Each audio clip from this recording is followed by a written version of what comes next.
Hi guys! Alright, so Miss Acton's doing math with you guys this week. So math for Monday, March 8th. Miss Acton, let's get started.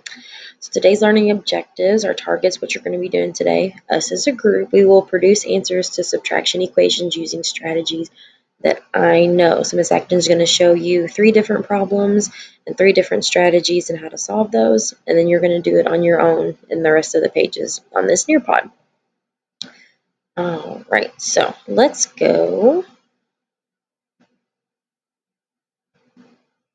Let Miss Acton show you how we're going to do this. So one of the slides on this Nearpod that you're going to be solving an equation just has an equation that you need to solve. It doesn't tell you what strategy to use. It's kind of your decision. Just use whatever you think is going to give you the correct answer. And I know for most of you guys it's drawing the models, which means 10 sticks and 1's cubed. So I'm going to show you that way.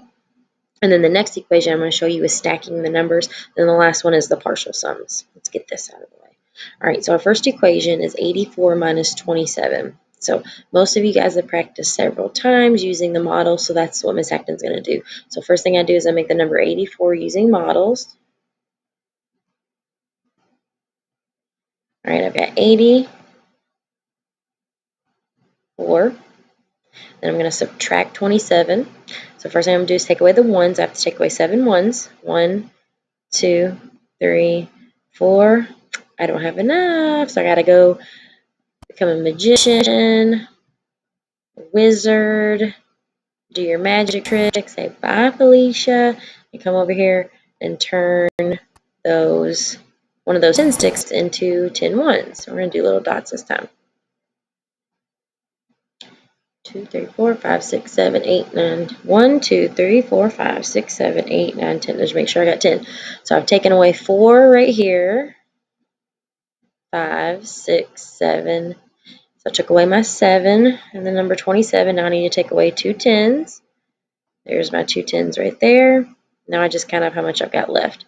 10, 20, 30, 40, 50, 51, 52, 53, 54, 55, 56, 57. So my answer is 57. So you will have an equation just like this where you can use your models to solve it.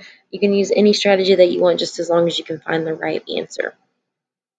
So with this next one, Miss Acton's going to show you how you can solve the equation by stacking the numbers on top of each other. So this is a word problem, and you're going to have one of those too. Tori buys 54 Pokemon cards. So I'm going to write that number down.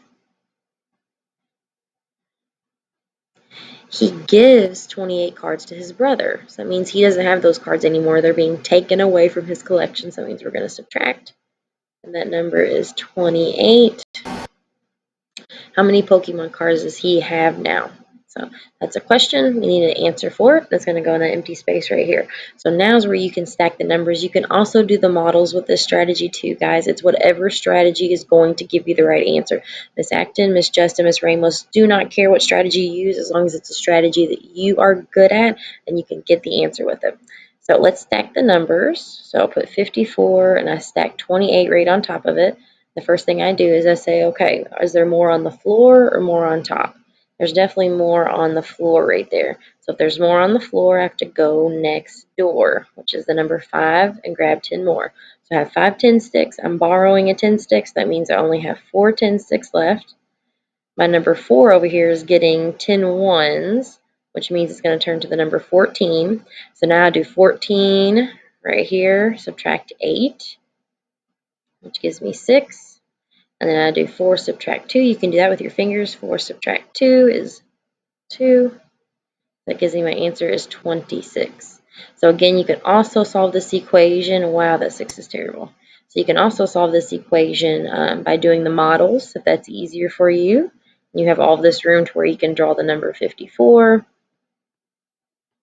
And then take away 28. Make sure you're doing the by Felicia, going and grabbing a 10 stick, all that good stuff.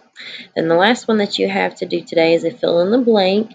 There's going to be missing numbers and parts of the equation, and you have to put them in the right spot. So our equation is 45 minus 26. So the first space, it says 45 minus an empty number equals 25. So you have to figure out this number 26 is being broken into partial differences in 3 steps to find our answer. So first thing I need to do is take away 45, subtract 20 is going to give me 25. And if you don't know how to do that, if you draw, 4 10 sticks and 5 ones to make the number 45, and you take away enough to where you have the number 25, you're going to take away 2 10 sticks. Then it says the number 25 subtract a mystery number equals 20. Well, if I've got 25 of something and I want to make it a 20, I'm only going to have to take away 5 ones to get to that number 20. And then 20 minus a mystery number equals 19. If you count backwards 20, 19, you only count backwards once. That means you're really only taking away 1. And the thing that's left over is the equation. That makes sense to this part up here. You use partial sums or break apart strategies to solve the equation. When you push that done button, it'll tell you that you got 4 out of 4 correct, or it'll tell you it didn't and give you a chance to do it again. So that's what you're going to be doing today in your Nearpod. So go have some fun solving those equations. Remember, use a strategy that you can do the best. Okay, the one where you know that you're going to get the right answer. All right, guys, have fun. I'll see you later.